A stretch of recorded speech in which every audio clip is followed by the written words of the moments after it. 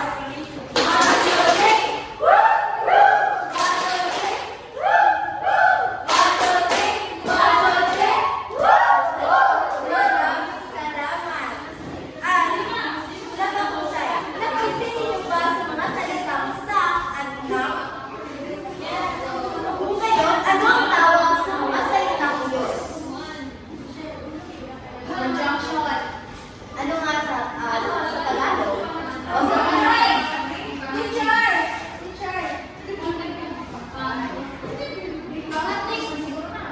Ang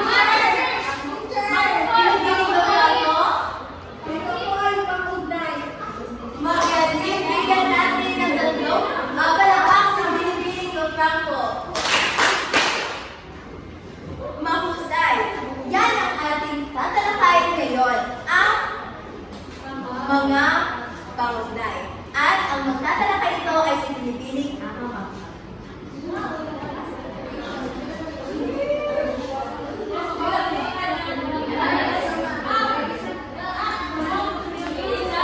Para sa inyo, ano nga ba ang pang-ugnay? May mga sagot ba? Binibining bayukot para sa iyo, ano nga ba ang pang-ugnay?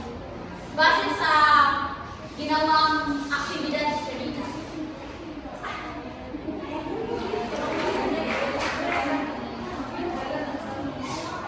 Maaari kang magpatulong sa ibang mong kaklase.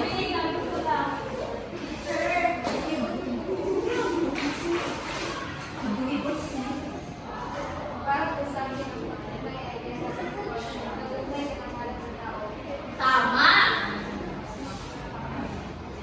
Ngayon ay maaari niyo ba basahin ang layunin?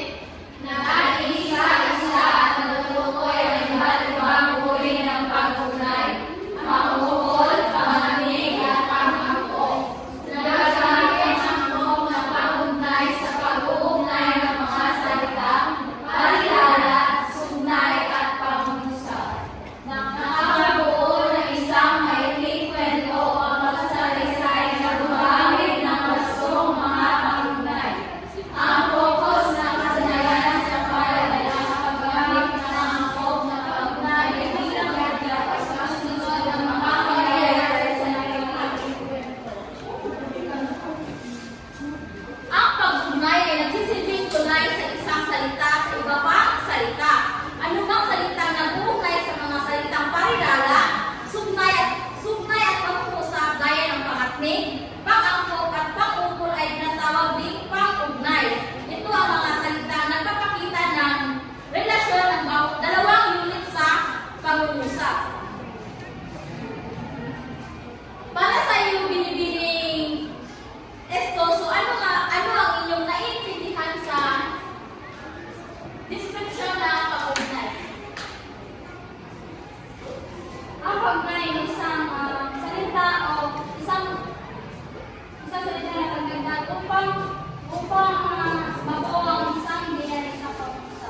magaling. Talagang ikay nakikinig sa diskusyon. Sino ang makapagbigay ng halimbawa ng pag-ugnay?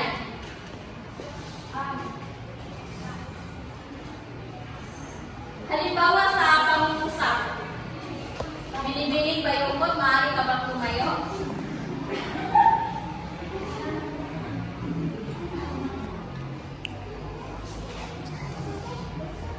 Halimbawa ng pangungusap sa pang-ugnay.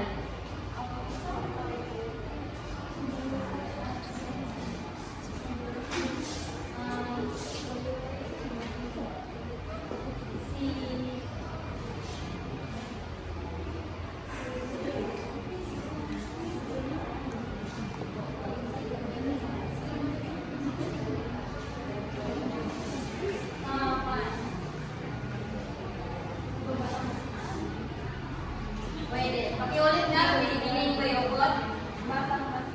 Oo, yun ay halimbawa na pang-ugnay. May tatlong pang-ugnay sa wikang Pilipino. Una ay ang pang-ukol. Maaari mo bang basahin binibining lagi kung ano ang pang-ukol? Pang-ukol. Ito ay nagpapakita ng kaugnayan ng pamalit o pangalan sa ibang salita. Ito rin ay isang uri ng pag-ugnay na nagsasaad ng kaugnayan ng pangalan o pamalit sa ibang salita sa pamumusa. Maraming salamat, binibining lagi.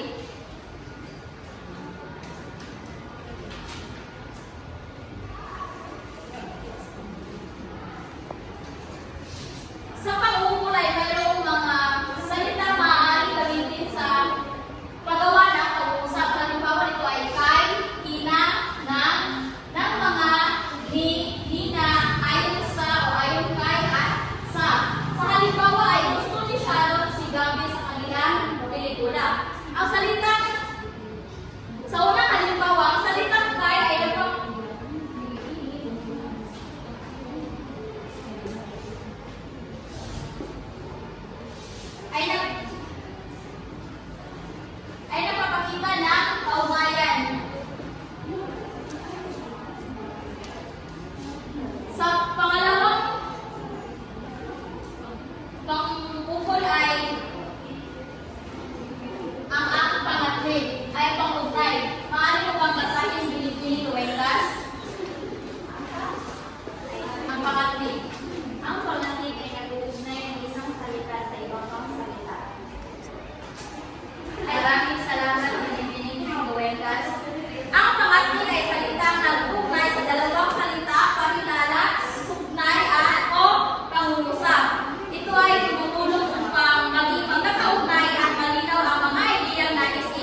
Siyempre silang masaya dahil sa kanilang pag-ibig.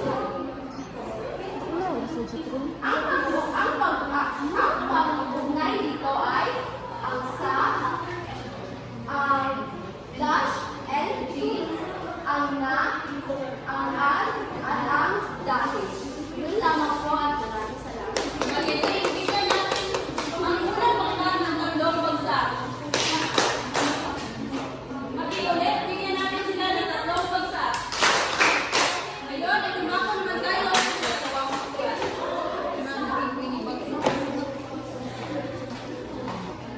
Isang mapag-aral na para sa ating lahat, kami ay ang dalawang pangkat.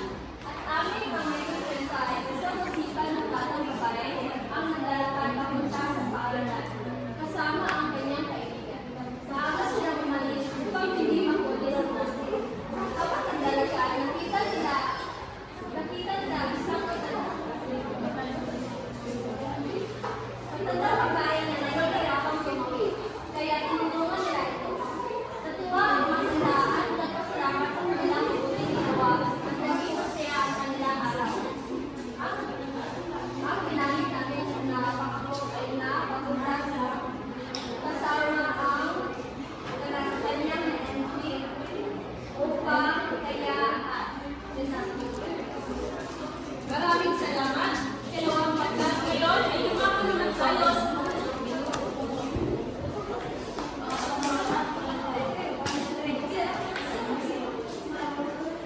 pagpapalawalo sa ating lahat. Ito ang ginagawa ng ikatlong pangkat. Ito yung pinamagalang ang pagkakaisa sa silid-aralan.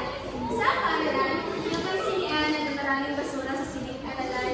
Kaya napagpapasya siyang magsimula ng pag-iinis. Dahil sa kanyang magandang halimbawa, nakiisa na rin ang kanyang mga kaklase. Naglilinis sila ng buong silid upang maging maayos at komportable ang kanilang pag-aaral. Kung lahat ay magtutulungan, mas magiging malinis ang kanilang kapaligiran. Tuwang-tuwa ang kanilang guro sapagkat nakita niya ang pagkakaisa ng klase, mula noon naging responsable ang bawat isa sa pagpapanatili ng kalinisan. Ang mga salitang mesa ng buhay ay isang mga ay halimbawa ng mga pangugnay ng mga pagkakaroon sa lahat. Ngayon, lumako na tayo sa pag-uwi.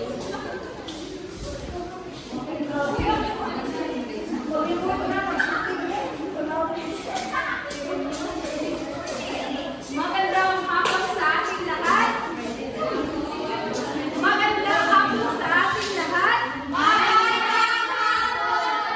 Ito ang aming kwento na ginawa sa pangkat.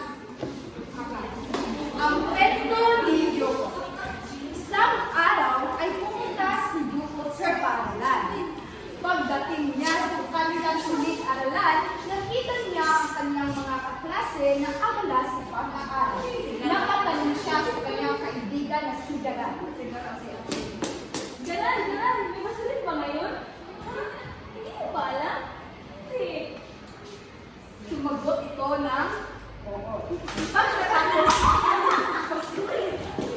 ay hindi siya nakapasa. Marahil ay nakalimutan niya ang kanilang pasulit dahil inunan niya ang kanyang kasintahan na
Magaling, tama. At ang pang-anim, pinipiling lahatol. Ang salitang at ay halimbawa ng pangamit na Tama. Pang-pito, pinipiling lataras. Ang salitang malas ay halimbawa ng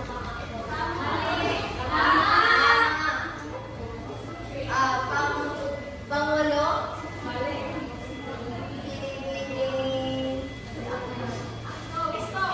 Pistoso. Malalang makapaunay upang maghiwalay maayos ang pagpapayaw. Tama! Tama. At ang pang-siyam ay pinipiling balibot. Ang salitang sa pagkat ay halimbawa ng pagmukol. Mali.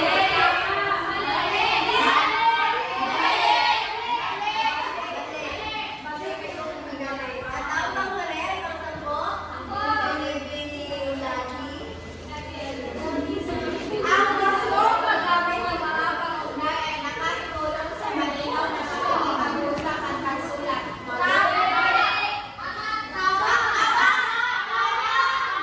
Tama. At pakilagay mga makibasa dito sa harapan. Sino makakuha ng 10?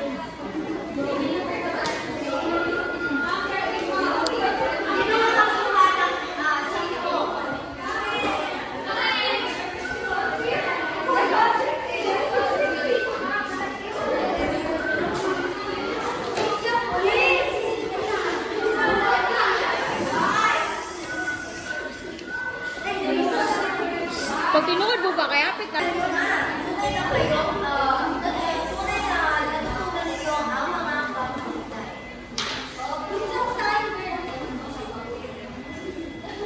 Ngayon, ay may bibigay ako ang Dr. Marilyn. Pakibasa ang ito. Gumawa ng isang maikling talata tungkol sa isang karanasan sa iyong tahanan o paaralan. Gumawa pamantayan. Gumamit ng hindi mababa sa ibang pagunay. Sa lungguhikan ng bawat pagunay na ginamit. Isulat ito sa iyong papel. Naintindihan ba ang ating Dr. Marilyn? Kung gayon, ay pasa ito sa susunod nating takbo. At yun lamang po, maraming salamat.